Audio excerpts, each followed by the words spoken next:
సాధారణ పౌరులకు జవాన్లకు మధ్య చాలా విషయాల్లో వ్యత్యాసాలుంటాయి. వాటిల్లో ఒకటి ధైర్యం. సరిహద్దు వెంబడి దేశాన్ని రక్షించాలన్నా, ఎన్కౌంటర్లో ఉగ్రవాదులతో పోరాడి పైచేయి సాధించాలన్నా సైనికులకు అమితమైన ధైర్యం ఉండాలి. శక్తి సామర్థ్యాలను ప్రదర్శించి ఇండియన్ ఆర్మీ చరిత్రలో తమకంటూ ఒక పేజ్ని రాసుకున్నవారు చాలా మంది ఉన్నారు. అయితే వీరందరిలోనూ హవిల్దార్ హంగ్పన్ దాదా కథ ఎంతో ప్రత్యేకం. ఆయన గురించి తెలిసిన వారెవ్వరైనా దాదా అంత ధైర్యవంతుణ్ణి ఇప్పటి వరకు నేను చూడలేదనే అంటూ ఉంటారు.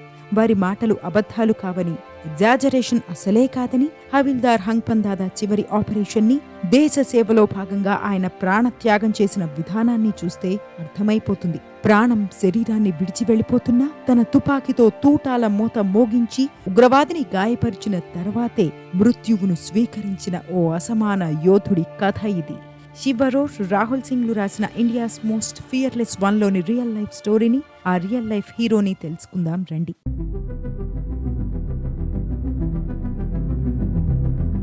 2016 మే 26 సరిహద్దు వెంబడి ఉగ్రవాదుల కార్యకలాపాలు ఊపందుకుంటున్న సమయమది.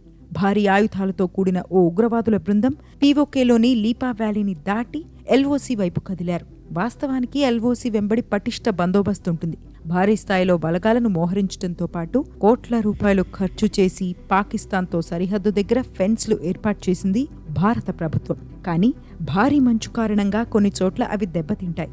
అలాంటి పాయింట్సే ఉగ్రవాదుల టార్గెట్. పాకిస్తాన్ ఆర్మీ సాయంతో ముష్కరులు అక్కడి నుంచి సరిహద్దు దాటి కశ్మీర్ లోయలోకి ప్రవేశిస్తూ ఉంటారు. ఇక ఇండియాలోకొచ్చేందుకు అతి కఠినమైన శంషాబరి మౌంటైన్ రేంజ్ మార్గాన్ని ఎంచుకుంది ఆ ముష్కరుల బృందం. శంషాబరి మౌంటైన్లో ప్రయాణించేందుకే ఒక స్పెషల్ ట్రైనింగ్ ఉంటుందంటే అక్కడి పరిస్థితులు ఎలా ఉంటాయో అర్థం చేసుకోవచ్చు. అయితే ఆ మార్గం చాలా కష్టమైనదే అయినా ఎన్నో న్యాచురల్ హైడింగ్ పాయింట్స్ అక్కడుంటాయి. భారత సైన్యం కంట పడకుండా తప్పించుకునేందుకు అవి ఉగ్రవాదులకు ఒక యాడెడ్ అడ్వాంటేజ్లా పనిచేస్తాయి. మే 26 తెల్లవారుజామున సమయంలో నౌగం సెక్టర్లోని ఓ ప్రాంతంలో గస్తీ కాస్తున్న 35 రాష్ట్రీయ రైఫిల్స్ బెటాలియన్లోని ఓ సెంట్రీకి కొన్ని కదలికలు కనిపించాయి. అటువైపు టార్చ్ వేసి చూసేసరికి అక్కడ ఎవ్వరూ లేరు. జంతువేదైనా వచ్చిందేమో అని అనుకున్నాడు. కానీ ఎందుకైనా మంచిదని ఓసారి చూసేందుకు కదలికలు గుర్తించిన డైరెక్షన్ వైపు వెళ్లాడు.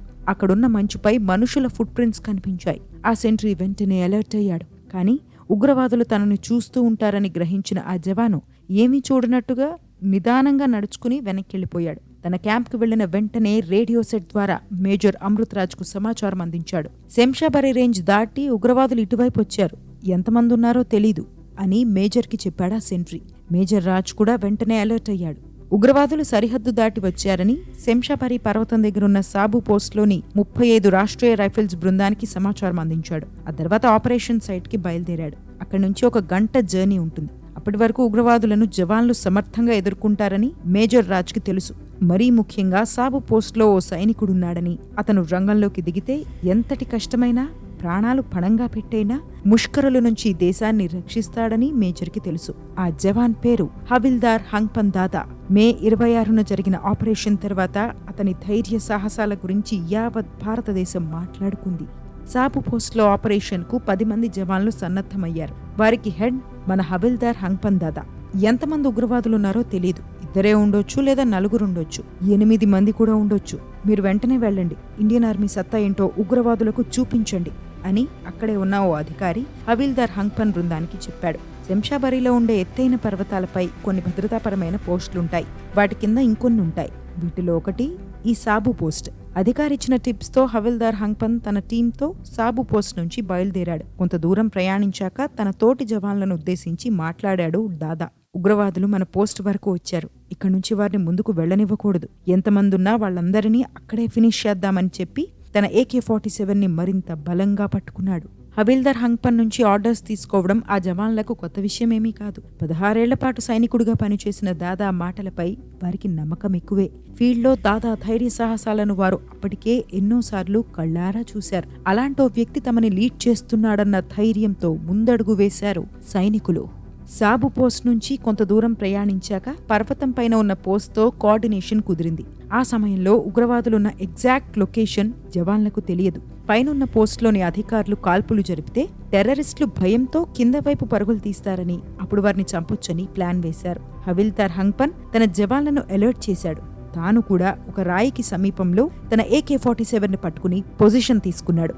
కోయిల రాగాలు, పక్షుల కిలకిల శబ్దాలతో అప్పటి వరకు ప్రశాంతంగా ఉన్న ఆ ప్రాంతంలో ఒక్కసారిగా తూటాల మోత మోగింది. సడన్ గా వచ్చిన కాల్పుల శబ్దాలకు భయపడిపోయిన 4 ఉగ్రవాదులు ప్రాణాలను కాపాడుకునేందుకు కిందకి పరుగులు తీశారు. ఆ 4లో 2 హవిల్దార్ హంగ్పన్ దాదా తుపాకీ రేంజ్లోకి వచ్చారు. అంతా అనుకున్నట్టు జరుగుతోందనుకున్న సమయంలో ముష్కరులు అర్థాంతరంగా ఆగిపోయారు. వాళ్ళు మనల్ని చూసేశారా అని హవిల్దార్ హంగ్పన్ బృందం కన్ఫ్యూజ్ అయింది. అదే నిజమైతే ఎలిమెంట్ ఆఫ్ సర్ప్రైజ్ పూర్తిగా పోయినట్టే.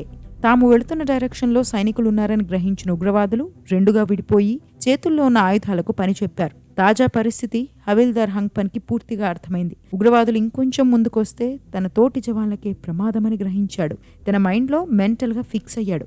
ఓవైపు జవాన్లు కవర్ తీసుకోవడానికి ప్రయత్నిస్తుండగా అదే సమయంలో పైకి లేచి నిలబడిన హవిల్దార్ హంగ్పన్ దాదా శత్రువుల వైపు దూసుకెళ్లాడు. ఆ తర్వాత జరిగింది చూసి అక్కడున్న జవాన్లే షాక్కు గురయ్యారు. తమ కళ్ల ముందు జరుగుతున్న దృశ్యాలను నమ్మలేకపోయారు.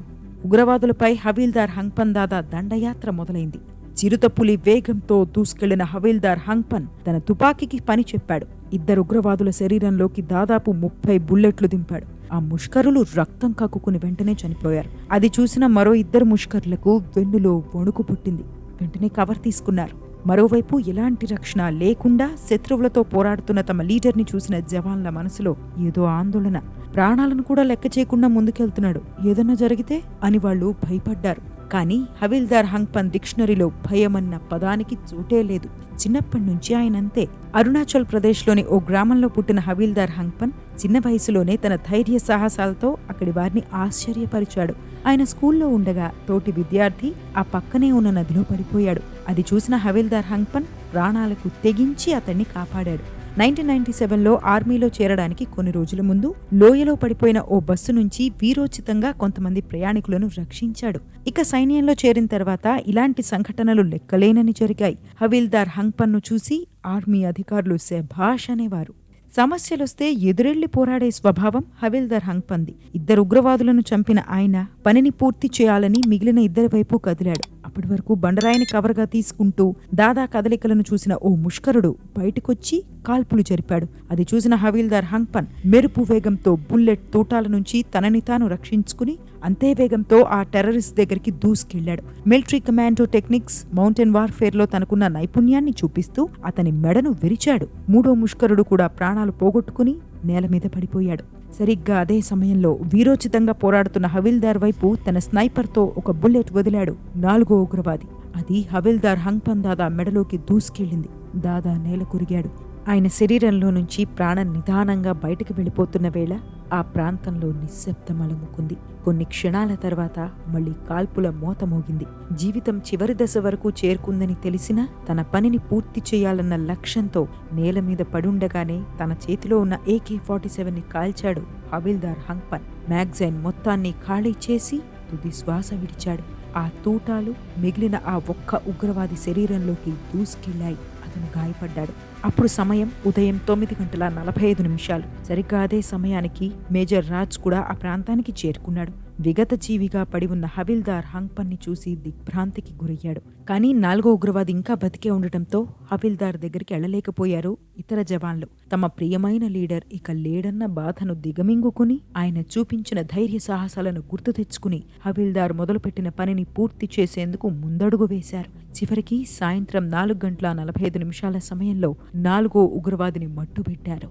ఆ వెంటనే హవిల్దార్ వైపు పరుగులు తీసిన జవాన్లు ఆయన శరీరాన్ని చూసి కన్నీరు పెట్టుకున్నారు. మరణం సమీపిస్తున్నా AK-47 మ్యాగజైన్ మొత్తాన్ని ఖాళీ చేసిన హవిల్దార్ హంగ్పన్ దాదా వీరోచిత పోరాటానికి సెల్యూట్ చేశారు.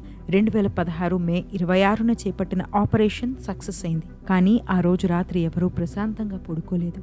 దాదా మరణం ముందు వారు సాధించిన విజయం చిన్నబోయింది. దాదా ఆత్మకు శాంతి కలగాలని జవాన్లందరూ ప్రార్థనలు చేశారు. హవిల్దార్ హంగ్పన్ వీరోచిత పోరాటం వెంటనే వార్తలకెక్కింది. 4 ఉగ్రవాదులతో ఆయన పోరాడిన తీరు గురించి తెలుసుకున్న దేశ ప్రజలు హవిల్దార్కు సెల్యూట్ చేశారు. దాదా ఒక నిజమైన హీరో అంటూ కొనియాడారు.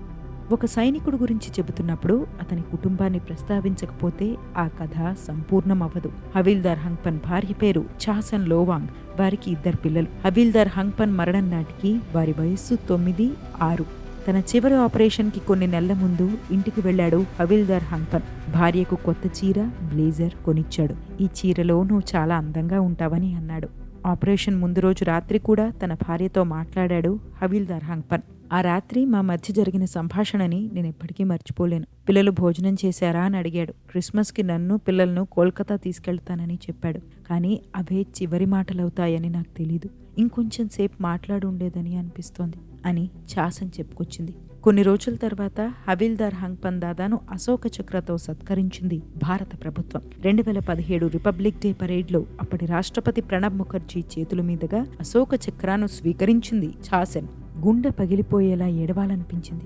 కానీ కన్నీళ్లను బయటికెలా చూపించగలను? నేను దాదా భార్యను, ఓ సైనికుడి భార్యని అని నాటి రోజున గుర్తు తెచ్చుకుంది చాసన్. రిపబ్లిక్ డే రోజున హవిల్దార్ హంగ్పన్ ఇచ్చిన చీర, బ్లేజర్ వేసుకుని అవార్డును స్వీకరించింది చాసన్. ఇది ఫ్రెండ్స్ ఇవాల్టి video. Real life hero Havildar Hangpan Dada కథ మిమ్మల్ని ఇన్స్పైర్ చేసిందని ఆశిస్తున్నాను. ఇలాంటి మరిన్ని ఇన్స్పైరింగ్ స్టోరీస్ కోసం మన పెన్ అండ్ వాయిస్ స్టోరీస్ ఛానల్ని సబ్స్క్రైబ్ చేసుకోండి. తన వీరోచిత పోరాటంతో దేశం కోసం ప్రాణత్యాగానికి కూడా వెనకాడని హవిల్దార్ హంగ్పన్ దాదాకు సెల్యూట్ చేస్తూ until next video, dream, achieve, inspire.